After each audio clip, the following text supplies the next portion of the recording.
We have, of course, been watching developments coming out of China all this week. Lots of disappointing economic data, not least the fact that they decided to stop reporting youth unemployment after it had reached a record high in June of this year. Let's talk about the market implications now. Mike Coupe is Morningstar Investments Chief Investment Officer for the EMEA region and joins me now. Mike, thanks for being with us.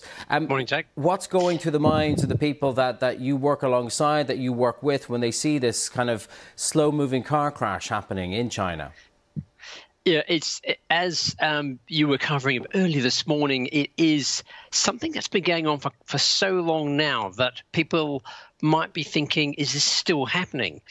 But what's interesting about the way the story is evolving is just the scale of it and how the Chinese government have chosen to deal with the issue. Now, you might recall previously the Chinese government got much tougher on developers a few years ago, the three red lines, and this is really a response to excessive use of debt.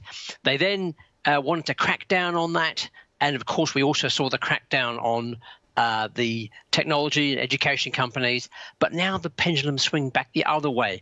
So here the issue is how to read the way the government is dealing with this. We all know the script of how this works. Property over lending and developing has been going on everywhere for centuries.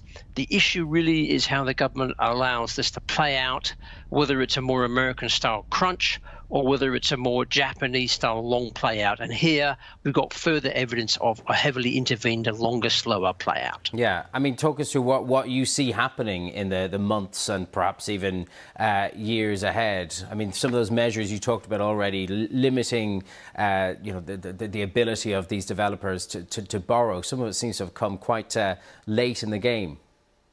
So what's happened in the last 18 months, of course, globally, is the huge rise in interest rates. So this is a race against time if you're heavily indebted, and particularly if you're heavily indebted at a period of economic weakness when asset prices start to fall.